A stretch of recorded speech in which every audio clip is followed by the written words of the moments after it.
Selamat pagi semuanya. Hari ini kita akan masuk ke dalam hadirat Tuhan. Tapi sebelum itu mari kita mencari wajah Tuhan, menyanyikan beberapa lagu. Di pagi hari ini kita mencari Tuhan dulu sebelum melakukan aktivitas yang lain.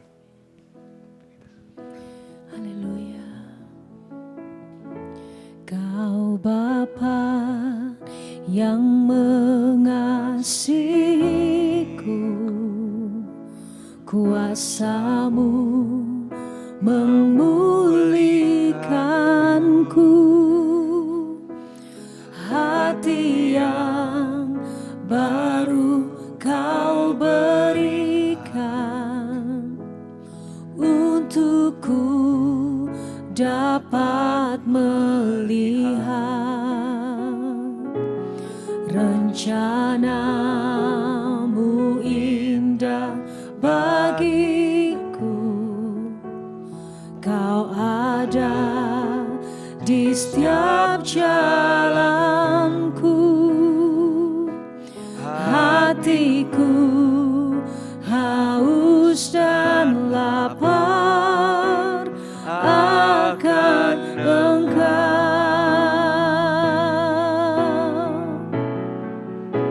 Kaulah segalanya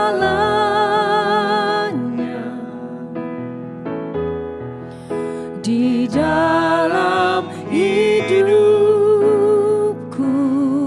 kerajaan-Mu, kebenaran-Mu,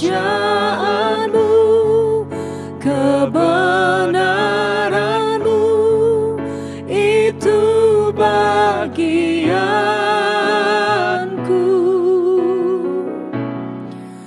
Kaulah yang ku pandang selama hidupku,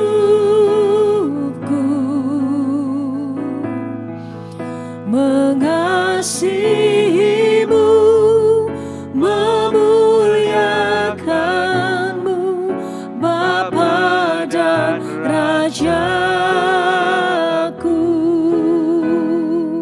Kau Bapa yang mengasihiku, Kau Bapa yang mengasihiku, kuasa-Mu memulihkanku, hati yang baru Kau berikan, untukku dapat melihat rencana-Mu indah bagiku. Kau ada di setiap jalanku, hatiku haus dan lapar akan Engkau. Oh, Kaulah segalanya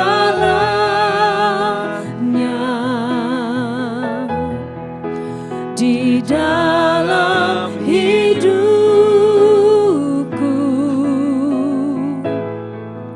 kerajaan-Mu, kebenaran-Mu, itu bagianku. Kaulah yang ku pandang, yang ku pandang selama hidupku,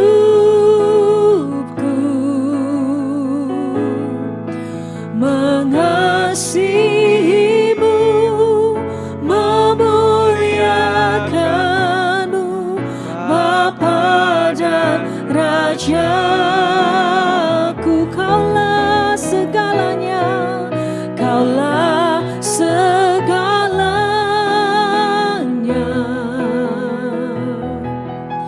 di dalam hidupku. Ini kerinduan kami Tuhan, kerajaan-Mu, kebenaran-Mu, itu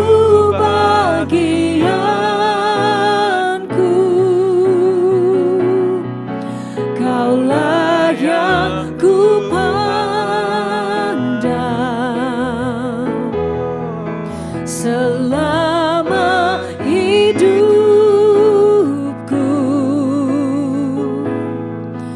mengasihimu, memuliakanmu, Bapa dan Rajaku. Mari kita menyembah. Oh, Ramana Makasya, oh Ramaya,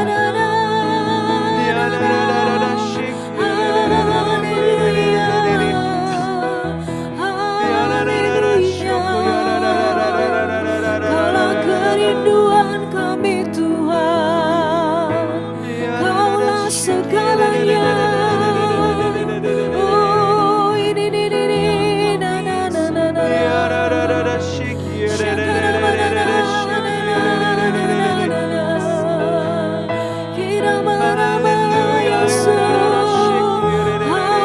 Haleluya, Kaulah segalanya.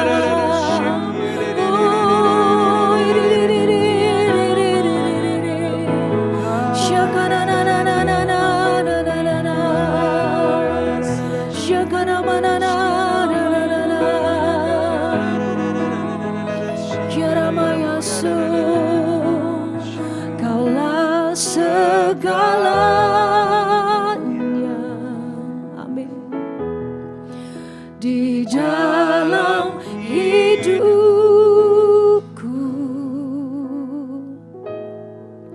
kerajaanmu, kebenaranmu, itu bagianku.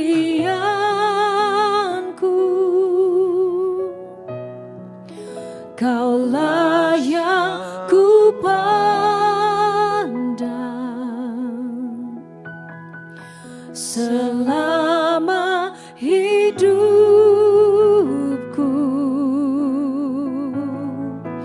mengasihimu, memuliakanmu, Bapa dan Rajaku.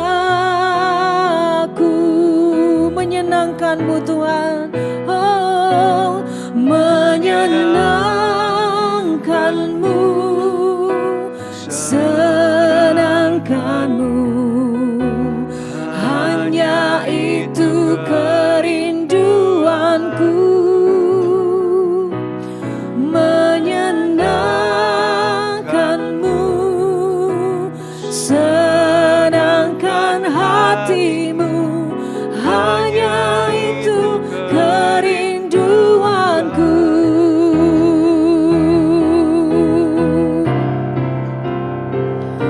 Menyenangkanmu, senangkanmu, hanya itu kerinduanku. Menyenangkanmu, senangkan hatimu, hanya itu kerinduanku. Menyenangkanmu, menyenangkanmu, senangkanmu, hanya itu kerinduanku. Menyenangkanmu, senangkan hatimu, hanya itu kerinduanku. Ini kerinduan kami, hanya itu kerinduanku, hanya itu kerinduanku.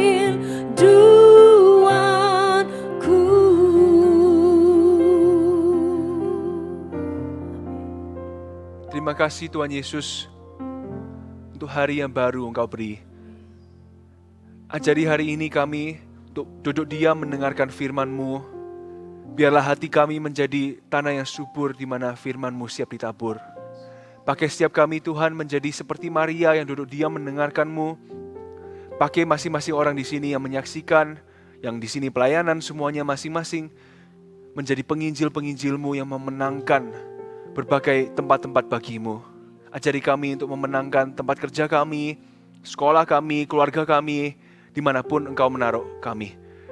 Berkati hari ini supaya firman menjadi berkat, sembunyikan hamba-Mu di balik salib-Mu. Terima kasih Tuhan, di dalam nama Yesus kami berdoa. Semua yang percaya sama-sama katakan, amin.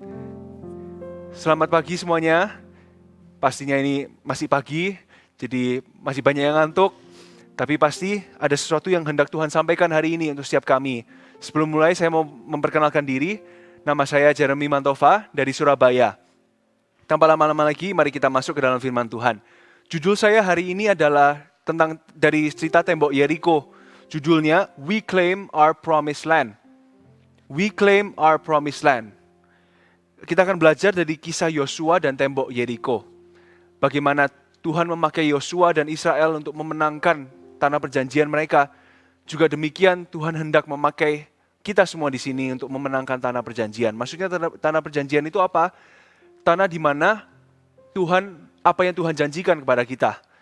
Mungkin bagi anak-anak muda itu sekolah, bagi orang tua mungkin tempat kerja, keluarga mereka, kerabat, teman, sahabat, dan lain-lainnya. Setiap orang memiliki tanah perjanjian. Yaitu apa yang Tuhan janjikan untuk keselamatan mungkin, dan lain-lainnya. Kita akan baca sama-sama di Yosua 6 ayat 1-8. Itu akan menjadi ayat besar hari ini. Judulnya Jatuhnya Yeriko. Ayat 1. Dalam pada itu Yeriko telah menutup pintu gerbangnya. Telah tertutup kota itu karena orang Israel. Tidak ada orang keluar atau masuk. Berfirmanlah Tuhan kepada Yosua, ketahuilah, aku serahkan ke tanganmu Yeriko ini beserta rajanya dan pahlawan-pahlawannya yang gagah perkasa. Haruslah kamu mengelilingi kota itu, yakni semua prajurit harus mengedari kota itu sekali saja. Demikianlah harus engkau perbuat 6 hari lamanya. Dan 7 orang imam harus membawa 7 sangkakala tanduk domba di depan tabut. Tetapi pada hari yang ke-7, 7 kali kamu harus mengelilingi kota itu, sedang para imam meniup sangkakala. Apabila sangkakala tanduk domba itu panjang bunyinya, dan kamu dengar bunyi sangkakala itu, maka haruslah seluruh bangsa bersorak-sorai dengan sorak yang nyaring. Maka tembok kota itu akan runtuh. Lalu bangsa itu harus memanjatnya masing-masing langsung ke depan. Kemudian Yosua bin Nun memanggil para imam dan berkata kepada mereka, angkatlah tabut perjanjian itu, dan 7 orang imam harus membawa 7 sangkakala tanduk domba di depan tabut Tuhan. Dan kepada bangsa itu dikatakannya, majulah, kelilingilah kota itu, dan orang-orang bersenjata harus berjalan di depan tabut Tuhan. Segera sesudah Yosua berkata kepada bangsa itu, maka berjalanlah maju ke-7 orang imam, yang membawa ke-7 sangkakala tanduk domba itu di hadapan Tuhan. Lalu mereka meniup sangkakala, sedang tabut perjanjian Tuhan mengikut mereka. Ini cerita tentang bangsa Israel dan tembok Yeriko. Yeriko itu bukan kota terbesar, bukan musuh Israel yang terbesar, bahkan bukan yang paling kuat. Namun tembok Yeriko itu adalah kota yang tersulit di Kanaan untuk dimenangkan. Terkadang tanah perjanjian kita bukanlah yang kelihatannya paling besar. Tapi yang mungkin tersulit kadang-kadang bukan kota yang paling besar, tapi mungkin keluarga kita sendiri, memenangkan keluarga sendiri, memenangkan kerabat sendiri. Tapi Tuhan itu sebenarnya tidak perlu Yosua untuk memenangkan tanah perjanjian. Tapi dia memilih untuk bekerja sama. Hari ini Tuhan ingin bekerja sama dengan kita, yaitu Yosua-Yosuanya yang modern. Kita akan belajar, ada 3 poin sederhana hari ini saya mau bagikan. Simple bagaimana kita bisa menjadi seperti Yosua, gimana kita bisa dipakai Tuhan memenangkan tanah perjanjian kita, seperti Yosua memenangkan Yeriko ini. Kita baca lagi di ayat 1. Dalam pada itu Yeriko telah menutup pintu gerbangnya. Banyak orang hari ini tertutup dengan Injil. Mereka tidak berani sama namanya Injil. Telah tertutup kota itu karena orang Israel. Tidak ada orang keluar atau masuk. Banyak orang menutup hati mereka dari Injil. Oleh sebab mereka tidak mau berkomitmen dengan Tuhan. Menginjili itu tidak susah. Namun kita harus percaya dulu. Bedanya iman apa dan ketakutan? Iman itu, kita itu percaya dulu, baru Tuhan tunjukkan. Tapi kalau ketakutan itu, Tuhan tunjukkan dulu, baru aku percaya. Ditunjukkan dulu, baru percaya. Kita orang Kristen harus kebalik. Main iman, bukan main aman. Kita harus percaya dulu, beriman, baru nanti Tuhan tunjukkan. Tapi di ayat 2, Tuhan berkata gini, berfirmanlah Tuhan kepada Yosua, ketahuilah aku serahkan ke tanganmu. Tuhan menyerahkan Yeriko ke tangan Yosua. Contoh kalau saya mau serahkan sesuatu hari ini, pastikan barang itu harus di tangan saya sudahan, atau milik saya bahkan. Yeriko itu sudah Tuhan menangkan. Bahasa Inggrisnya, the battle had been won even before it was begun.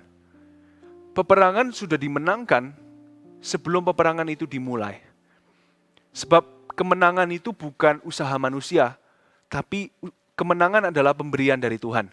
Poin saya yang pertama hari ini, ada 3 poin seperti saya katakan. Yang pertama, percayalah bahwa Tuhan sudah memenangkan kota yang akan kita injili. Kota atau tempat. Percayalah bahwa Tuhan sudah memenangkan tempat yang akan kita injili. Sekolah mungkin, kantor mungkin, Tuhan itu sudah memenangkan dulu, baru Dia memberikan kepada kita. Kita percaya dulu, baru nanti Tuhan tunjukkan kemenangannya. Aku serahkan Yeriko ini ke tanganmu, beserta rajanya dan pahlawan-pahlawannya yang gagah perkasa. Tidak ada yang susah di mata Tuhan. Semuanya adalah pemberian Tuhan. Percayalah bahwa Tuhan sudah, bukan akan. Tuhan itu sudah menang saat Dia di Kalvari. Dia sudah memenangkan seluruh dunia ini. Tinggal hari ini kita memenangkan sebanyak-banyaknya.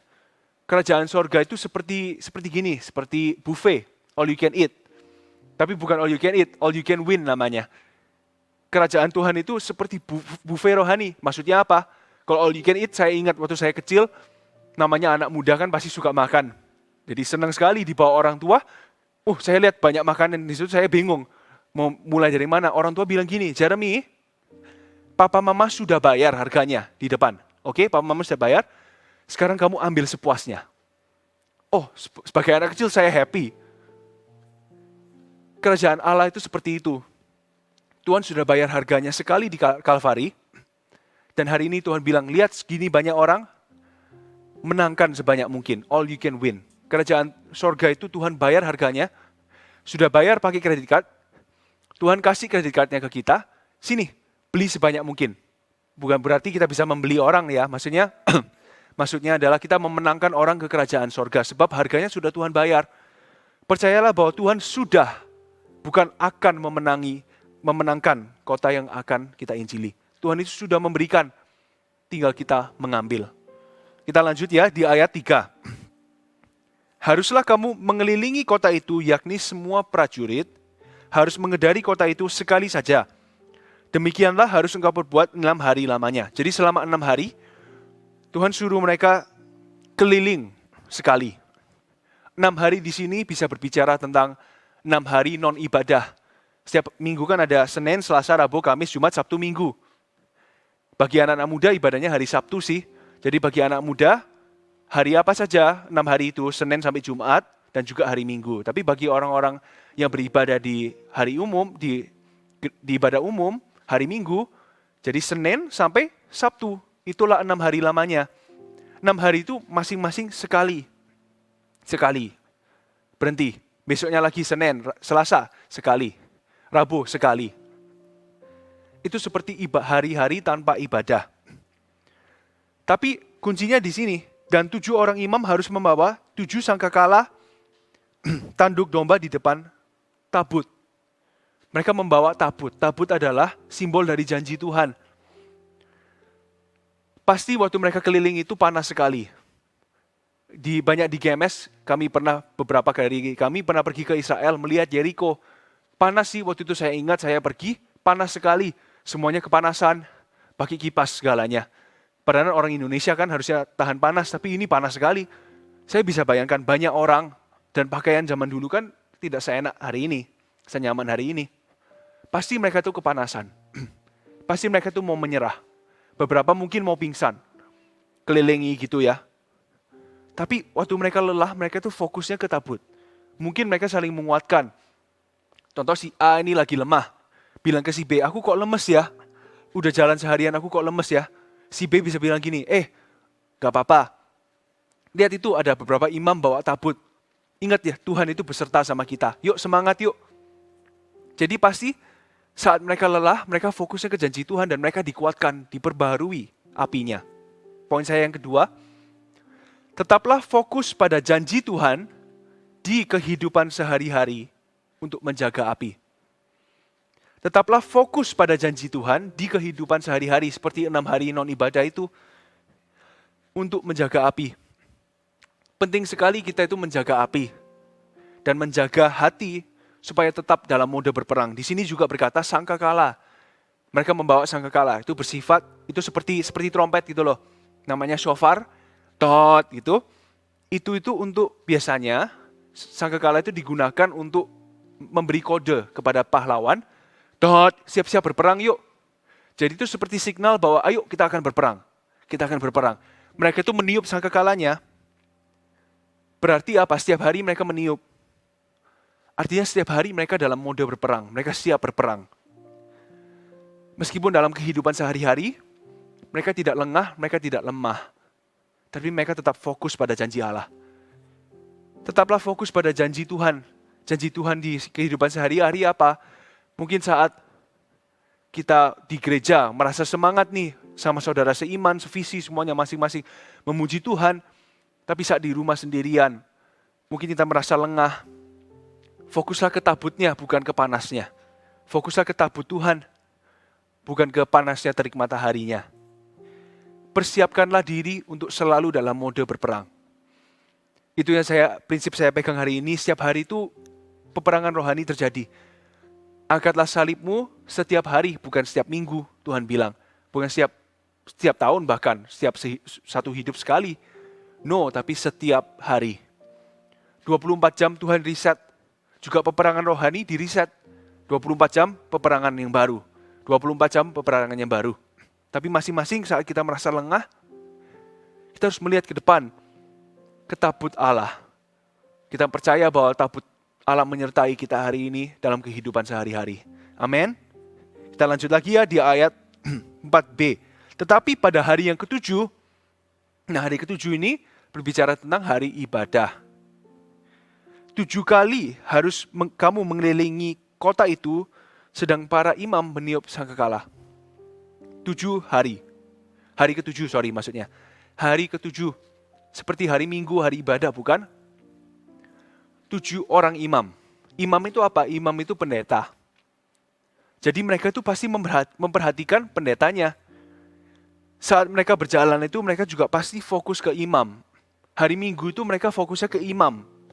Bukan ke tentara-tentaranya. Di hari Minggu, kita tuh harus fokusnya ke Tuhan, ke imam, pendeta-pendeta, khotbah pendeta mungkin, praise and worship di gereja, kita fokusnya ke imam.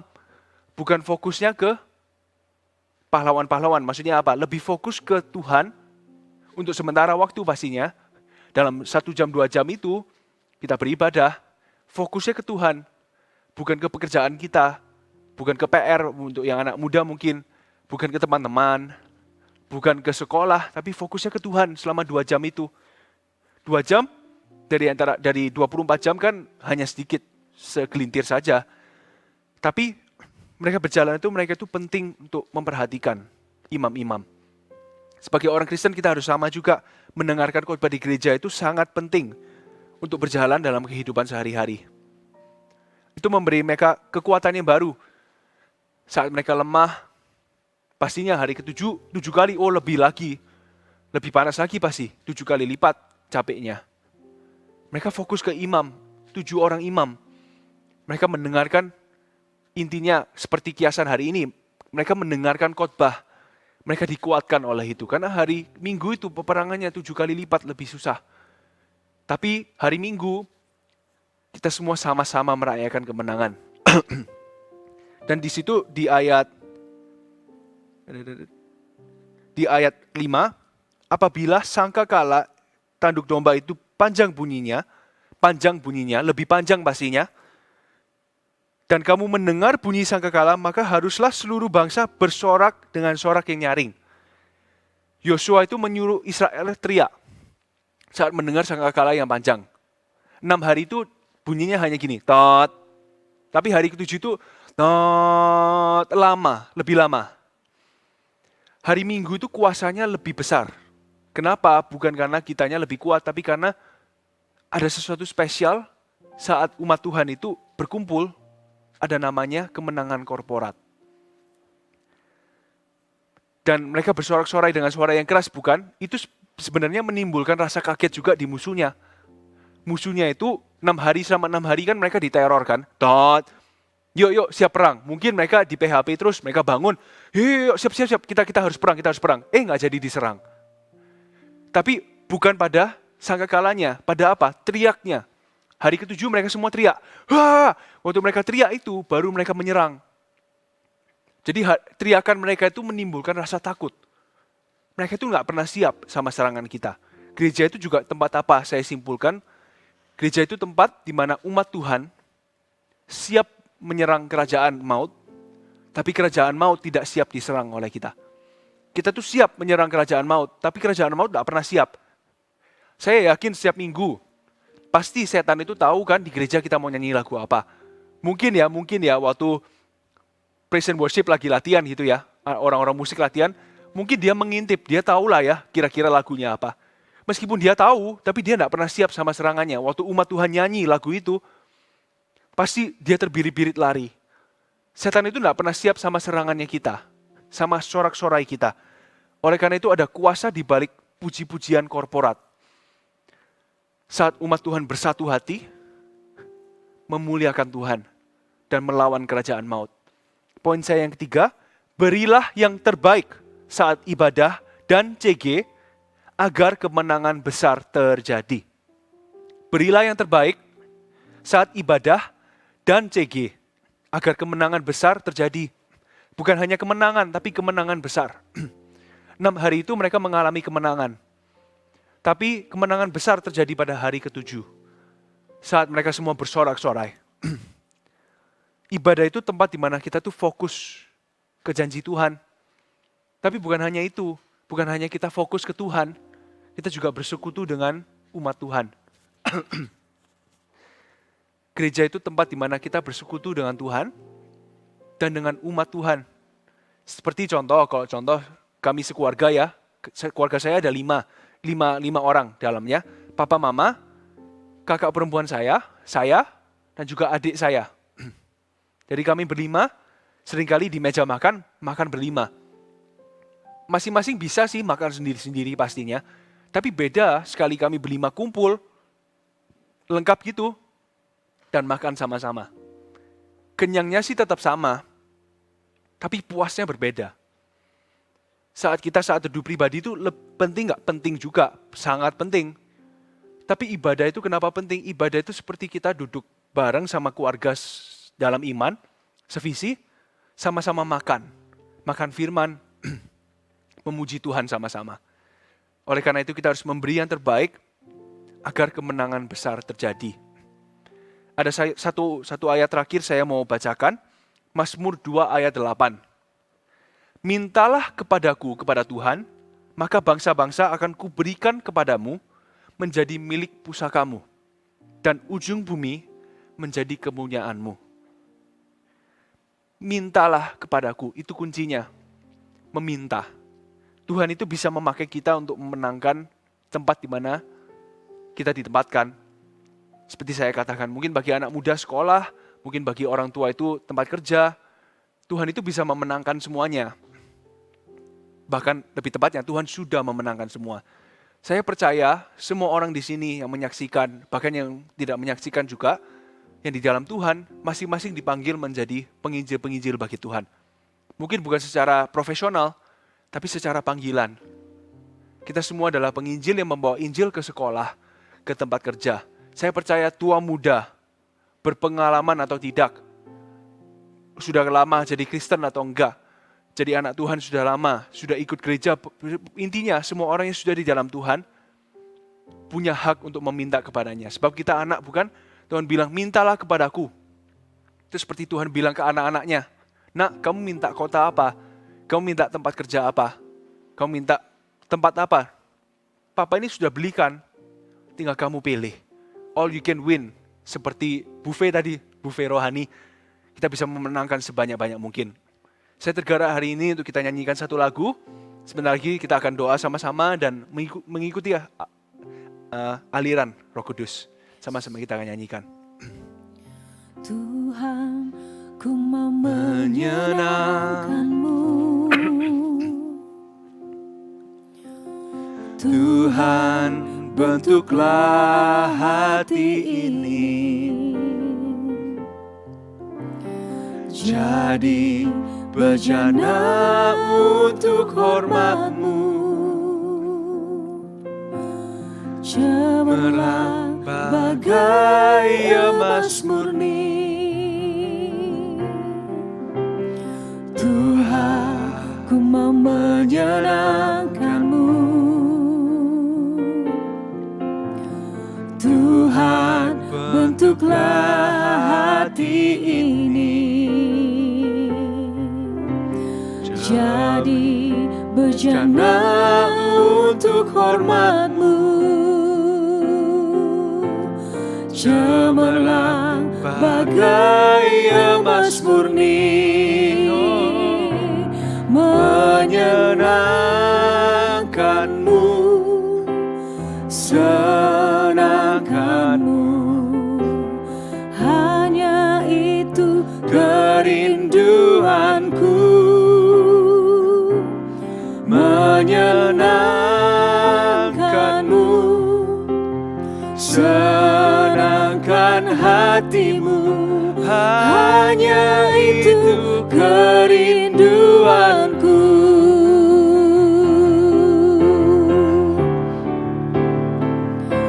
Menyenangkan-Mu, senangkan-Mu, hanya itu kerinduanku. Menyenangkan-Mu, senangkan hatimu, hanya itu kerinduanku.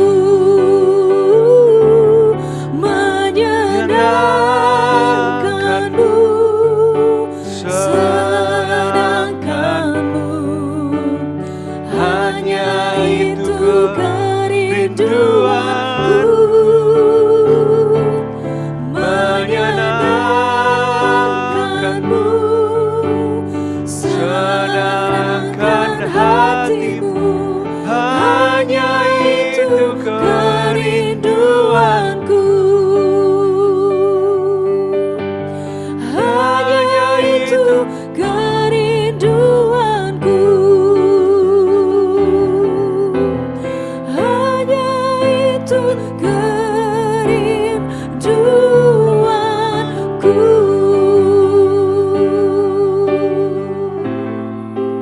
Dalam momen ini mari kita semua mendoakan promised land kita atau tanah di mana Tuhan menjanjikan.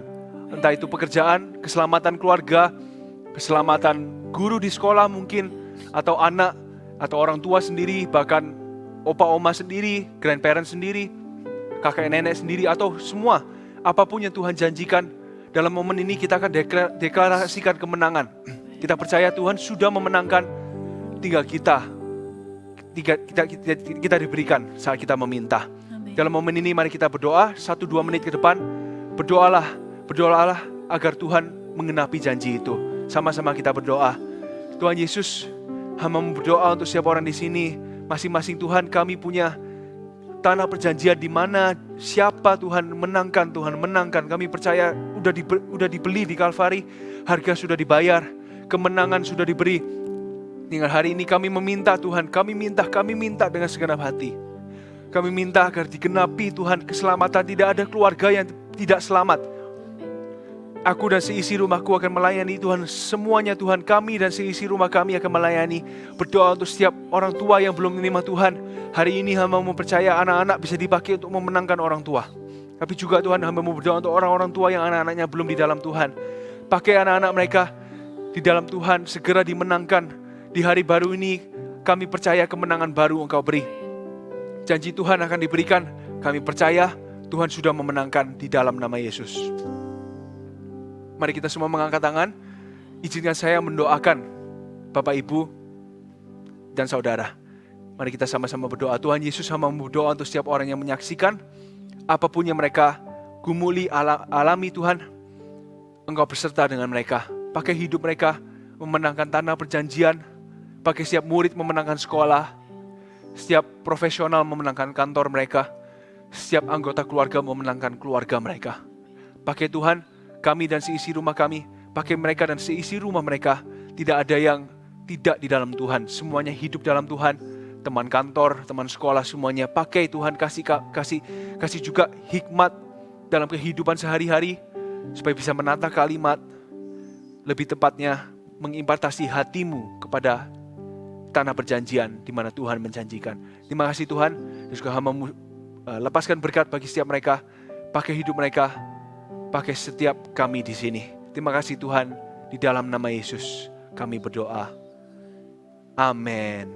Sekian dari doa pagi hari ini. Semoga Bapak Ibu diberkati. Jangan lupa untuk terus hidup dalam firman sehari-hari maupun hari ibadah, menjaga api di dalam Tuhan. Sampai jumpa di doa pagi berikutnya. Tuhan Yesus memberkati. Bye-bye.